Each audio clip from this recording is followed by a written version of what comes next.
Okay, we are online, and ni hao, bonjour, good morning to the online world.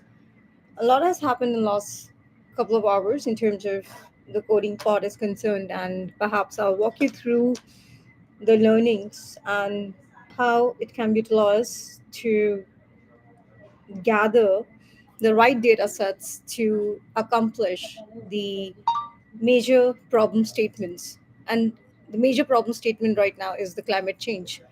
And that being said, all authorities, including whatever capacity of authorities are there in the world, including the different facets of United Nations, the countries, they are coming together to take very pivotal decisions because perhaps just the lockdown or the COVID 1.0 didn't suffice the purpose of tackling the weather conditions. So we are going to see major decisions by major countries in terms of how and what should be done to combat the challenge of the climate change. So I'll put myself on mute. If you have any questions, put your questions in the comment box. I will walk you through few of the applications I believe can be of some assistance given the data set that India is 1 billion plus folks, which is real data set. Perhaps one of the models of the online world is stating now the Indian population is touching 1.45 billion. I beg to differ because that data set is not very clear. So we will talk about how to negate the data from the raw data and utilize it in a manner to code the code because a lot can be undone with the right coding process. And that is where DAO and the other DAO. So DAO is not one particular organization. These are decentralized autonomous organizations who are members of different bodies. Many are working at the forefront where they talk about being a DAO. At the back end, there are a lot of operators who don't want to be named, but at the same point of time, are looking at the data set of how to combat the current menace of the climate change.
Okay, so first and foremost, for this to happen in a manner, the good thing would be to read this chapter.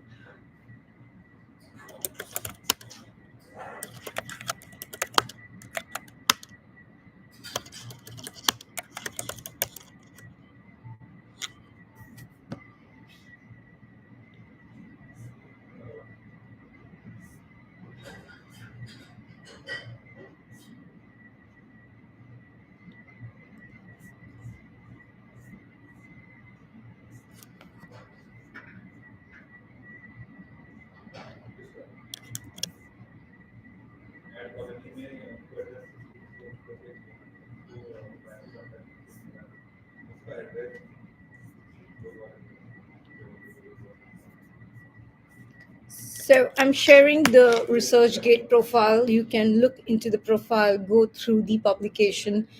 So this particular one of the publication is a chapter in a book, which is a kind of Bible for the artificial intelligence to be deployed in the best possible manner at an enterprise level. So perhaps where the data set itself is around, I would say, 10 lakh plus. So 10 lakh plus data set is the raw data set we need to deploy this book in different formats, different frameworks, and orchestrate your own frameworks, which is proprietary to you to solve any of the problems as stated under the Sustainable Development Goals. So, Sustainable Development Goals, there are 17 in number, so called, and that has to be achieved by 2030. However, due to the climate change which has happened because of the entropy and the chaos being increased to a level where the internet penetration or the internet consumption per se is has reached a level where the online world and the offline world is not able to mitigate the balance. And uh, when the balance of convenience is transferred to one or the other portal. So if I talk about, I would say there are four portals. So I'll mention four portals. We have the online, offline, hybrid, remote. The need of the hour, perhaps right now, given the data set that we have couple of months before we say goodbye to 2025, according to one particular calendar, it is a good, um, I would say one has to go back to the drawing board and understand the understanding between the four portals, which is online, offline. So right now, even if I'm online, it's a kind of, I would rather say I'm part of three portals right now: online, offline, and hybrid. And the data set in terms of the worksheets or the report card has to be seen and monitored under an IoT kind of an environment. So IoT basically stands for, so I'm using a short form. IoT is Internet of Things, and how that environment is created. Because in a IoT kind of environment, if I say the handheld device, the surveillance level is perhaps, just giving an example here, is 70%. In an IoT kind of environment, it would be 100%. And in a 100% IoT kind of environment, the input data has to be accurate and precise at a level where there is no ounce of doubt of the problematic statements which can occur. That being said, uh, there are a lot of banks. Banks are supposed to be institutional framework where candidates go and deposit their hard-earned money, gold, and whatnot. There's going to be a shift according to the paperwork seen globally and the understanding that a lot of these facets of banks, which are artificial banks, they are not even real banks.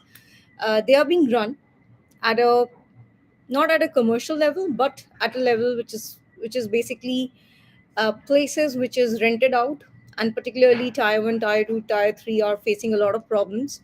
So the government has to take pivotal conditions or decisions right now whereby they have to transfer the um, so some of the properties, people who own land, they have converted it into, which was supposed to be residential, has been converted into commercial.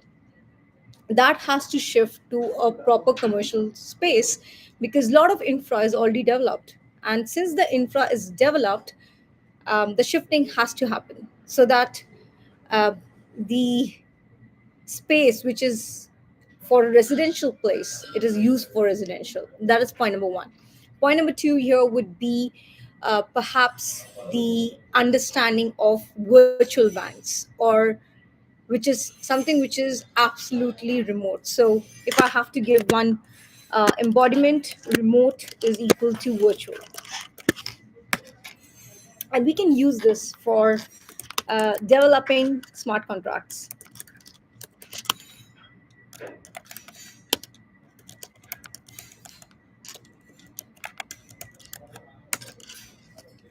And for the smart contract development, and particularly, I would be focusing next couple of months only on the private ledger part of the blockchain, because public is always screwed up because of so many reasons, and that sanitization will take its own course. But what can be done right now is to work on the public ledger part, not sorry, private ledger part.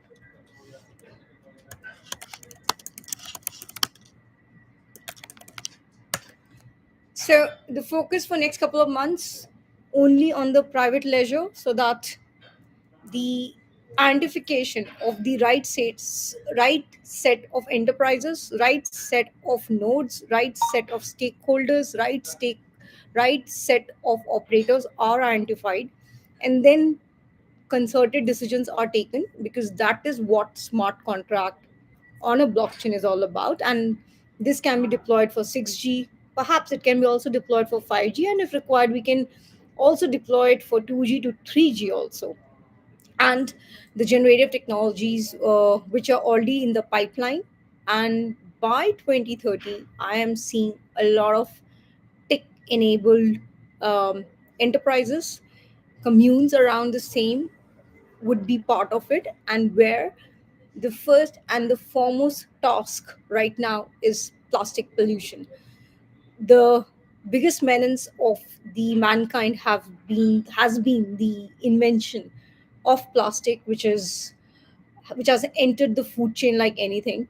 And in the name of tourism, people are just littering stuff wherever they're going, and that is also causing a lot of unrest that is not shown on the televisions and perhaps on the online media. But once you visit those places, you will see that this menace is there, and for that, human capacity building is the paramount stuff which has to be deployed as a necessary skill set for everyone. I mean, we talked about it like, if we have to put Homo sapiens sapiens into three categories, it's child, adult, and seniors. All three need to go through that human capacity building so that they are in a better version to understand the current menace and work accordingly. Thank you for watching this out, and have a great day ahead.